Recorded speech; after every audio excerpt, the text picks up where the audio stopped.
अस्सलाम वालेकुम प्यारे दोस्तों, कैसे हैं आप सब। दोस्तों, जीवन का परम सत्य मौत है। जिसने भी जन्म लिया है उसकी मृत्यु निश्चित है। इंसान के मर जाने के बाद धर्म के अनुसार उसका अंतिम संस्कार कर दिया जाता है ताकि उसकी आत्मा को शांति मिल सके। जैसे कि हम जानते हैं कि मृत्यु के बाद कोई शव को जला देता है, कोई दफना देता है। वहीं कुछ लोग ऐसे भी होते हैं जो शव को जीवों द्वारा खाने के लिए भी छोड़ देते हैं। आज के इस पैगाम के जरिए आप कब्र का अजाब जानेंगे, यानी कि कब्र में किसके साथ क्या होता है। हम सभी मजहबे इस्लाम के मौमीन ये बात जानते हैं कि बाहर से बज़ाहिर यकनसा नज़र आने वाली कब्रें अंदर से एक जैसी नहीं होती। किसी की कब्र अंदर से गुलो गुलजार और बागो बहार होती है, जबकि किसी की कब्र में सुलगती अंगार होती है और वो कब्र सांप बिच्छुओं का गार होती है। ऐसे में दोस्तों, ऐसा ही एक वाक्य है कि तब क्या हुआ जब एक जनाजे के लिए कब्र खोदी तो कब्र में ऐसा क्या निकला जिसको देखकर पूरा गांव हैरान रह गया। दोस्तों, आप भी इस वाक्य को सुनकर हैरान हो जाएंगे, इसीलिए इस वीडियो को बिना स्किप किए आखिर तक ज़रूर देखिएगा।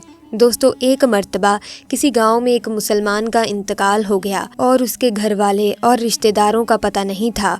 और जब किसी मुसलमान का इंतकाल हो जाए और हालात ऐसे बन जाएं कि उसके घर में कोई भी मौजूद ना हो, तो उसके रिश्तेदारों के बारे में भी पता ना हो, तो ऐसे में गांव वाले और आसपास के लोग ये जिम्मेदारी संभाल लेते हैं कि इस दुनिया को छोड़कर जाने वाले को हम गुसल लेंगे और इसको दफनाने का भी इंतज़ाम किया जाएगा।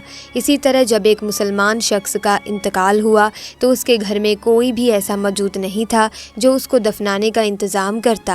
इसीलिए गांव वालों ने जिम्मा लिया कि इस मुसलमान को गुस्ल दिया जाएगा।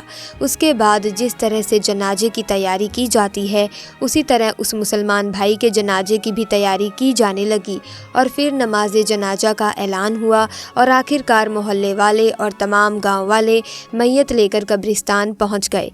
कब्रिस्तान पहुँचकर इस शख्स की नमाज जनाजा अदा की गई और कब्र खोदने का काम शुरू हो गया। दोस्तों, कब्रिस्तान के हवाले से हम ये जानते हैं कि अक्सर कब्रें बहुत पुरानी हो जाती हैं, यहाँ तक कि उनका निशान तक मिट जाता है। इस मुसलमान की कब्र भी ऐसी ही पुरानी कब्र के बराबर में खोदी जा रही थी। और दोस्तों, जब उसकी कब्र खोदी जा रही थी तो बराबर वाली कब्र कमज़ोर होने की वजह से ज़मीन में बैठ जाती है, जिसकी वजह से कब्र के मुर्दे के पाँव नज़र आने लगते हैं। और जो इस नई कब्र को खोद रहे थे, उन्होंने जब उस पुरानी कब्र में देखा तो खुश हो गए और मुस्कुराने लगे। दोस्तों, उन्होंने देखा कि इस कब्र के अंदर गुलाब के फूल खिल रहे थे।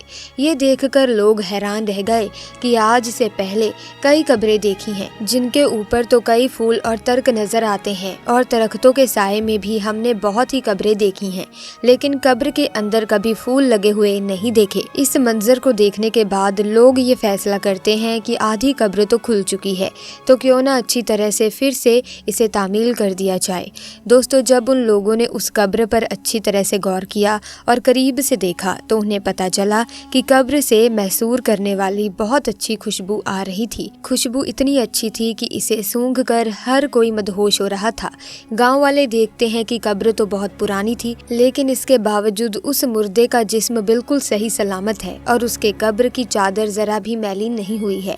दोस्तों, ये मंजर देखकर सब लोग हैरान रह जाते हैं और सबके दिल में ये ख्वाहिश पैदा होने लगती है कि हम इस शख्स के बारे में जानकारी हासिल करें। आखिर कौन है ये आदमी और जिंदगी में इसने कौन से अमल किए थे जिसका सिला आज मरने के बाद इतनी पुरानी कब्र, यानी कि इतने अरसे के बाद भी कब्र में मिल रहा है। और ऐसा कौन सा अमल करता था और ऐसा कौन सा काम करता था जिसकी वजह से इसकी कब्र से इतनी अच्छी खुशबू निकल कर आ रही थी। दोस्तों, सभी ने फैसला किया कि इस शख्स की तलाश जरूर की जाए।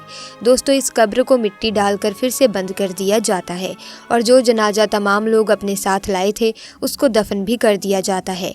फिर इसके बाद लोग आसपास के तमाम गांवों में फैल जाते हैं और इस कब्र के मुर्दे के घर वालों की तलाश शुरू कर देते हैं। आखिर सख्त मेहनत के बाद और बुजुर्गों की सलाह के बाद उन्हें ये पता चल जाता है कि ये शख्स कौन था। फिर कुछ लोग इकट्ठा होकर उसके घर पहुंच जाते हैं जहां वो शख्स कभी रहता था। जाहिर सी बात है, घर देखने में बहुत पुराना लग रहा था और घर को देखकर ये नहीं लगता था कि यहाँ कोई रहता होगा। लोग घर का दरवाज़ा खटखटाते हैं, जिसके बाद अंदर से बहुत कमज़ोर सी आवाज़ आती है, दरवाज़ा खुला है, आ जाओ। गांव वाले मिलकर घर में दाखिल होते हैं और दोस्तों जब वो घर में जाते हैं तो देखते हैं घर में बहुत कमज़ोर औरत मुकीम है, जिसकी उम्र बहुत ज़्यादा हो चुकी है और उसका जिस्म कमज़ोर हो चुका है। कुछ लोग उसके पास बैठ जाते हैं और उससे सवाल करते हैं कि कब्रिस्तान में उस जगह कब्र है, बताया गया है कि उस कब्र का ताल्लुक़ आपके घर से है, तो आप हमें बताइए कि वो कब्र किसकी है और हमें ये बताइए कि हमने कब्र में बहुत अजीब मंजर देखा है कि उसके अंदर से खुशबू आ रही थी और गुलाब के फूल कब्र के अंदर खिले थे और यहाँ तक कि कब्र के मुर्दे का जिस्म बिल्कुल सही सलामत था और उसका कफन तक मैला नहीं हुआ था। आखिर वो शख्स कौन था? ये सब सुनकर वो बूढ़ी औरत एक लम्हे को तो खामोश रहती है और फिर कहती है कि जिस कब्र का तुम जिक्र कर रहे हो वो मेरे शौहर की कब्र है, जिनका जवानी में ही इंतकाल हो गया था और वो मुझे छोड़कर चला गया था। लोग सवाल करते हैं कि आखिर आपके शौहर ऐसा कौन सा अमल करते थे कि आज भी उनका जिस्म बिल्कुल सही सलामत है और कब्र में से खुशबू उठ रही है? तो वो औरत कहती है, मुझे कुछ ज़्यादा याद तो नहीं है क्योंकि मेरी याददाश्त बहुत कमज़ोर हो चुकी है, लेकिन हाँ, एक ऐसा अमल ज़रूर था जो मुझे आज भी याद है और मेरा शौहर रोज़ाना वो अमल दोहराया करता था। और वो अमल वो ये था कि वो जब रोज़ सुबह फजर की नमाज़ अदा करने मस्जिद में जाते तो वो देखते कि लोग नमाज के बाद कुरान की तिलावत करने के लिए मस्जिद में बैठ जाते हैं और वहाँ बैठकर कुरान पाक पढ़ते रहते हैं, लेकिन मेरे शौहर को कुरान पाक पढ़ना नहीं आता था और वो बस इस बात पर बहुत गमगीन होते थे और रोने की हालत में घर आते थे और आकर कहते थे कि मैं इतना बदनसीब हूँ कि मुझे कुरान पाक पढ़ना नहीं आता।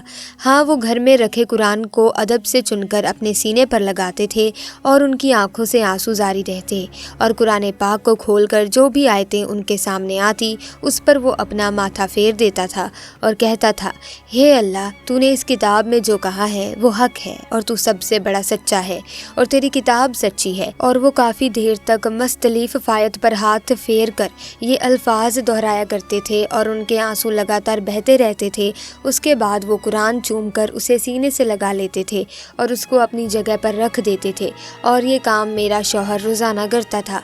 मुझे लगता है कि ये वही अमल है जिसकी वजह से उनकी कब्र से ये खुशबू महक रही है। दोस्तों, कुरान पाक से मोहब्बत की छोटी सी मिसाल आपके सामने पेश की गई है। ऐसे में दोस्तों, आजकल कितने ही लोग हैं जिनको कुरान पाक पढ़ना भी आता है, फिर भी वो कुरान पाक नहीं पढ़ते, बल्कि लोग तो ऐसे हैं जो कुरान पाक पढ़ने के बाद उसको भूल चुके हैं।